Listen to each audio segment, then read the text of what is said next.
ስለ ቅመሟ እህቴ እስኪ አንድ ነገር ልንገራችሁ። ይችናት ቅመሟ እናንተ ኢትዮጵያ ቁጭ ብላችሁ 24 ሰዓት እየደወላችሁ ብር የምትሉት አናታችሁ ይብረርና እንደዚህ ከኋላ በሽታዋን ተሸክማ ስራዋን ሰርታ ከወደፊት ለእናንተ ስለሳቀች ጤነኛ መስላችሁ ነው አይደለችም። ከኋላ በጣም ብዙ ሰበብ አለ።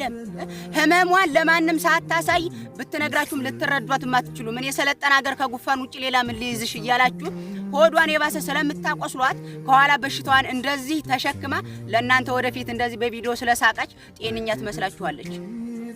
እናንተ አንዴ እኮ ኢትዮጵያ ማሰብ አትችሉ። እናንተ እኮ የለም እዚህ ያላችሁ ደግሞ ወንድሞቻችን በዚህ በጀርባ ካለው ቁስሏ እንደ ትል ተልትላችሁ ትገቡና ኋላ የባሰ ታነፍሯታላችሁ።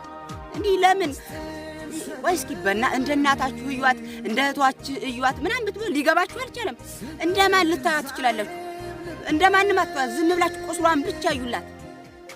ከኋላ በዚህ በተሸከመው ቁስል እኮ ነው ግን ትል ሆናችሁ ምግቡ ታውቃላችሁ። በደካማ ጎኗ እኔ አባትሽ ምትክ እኔ እናትሽ ምትክ እኔ ሁሉ ነገርሽ ብላችሁ ትገቡና ሁሉ ነገሯን ታሳጣቷላችሁ። ኧረ ተው ግን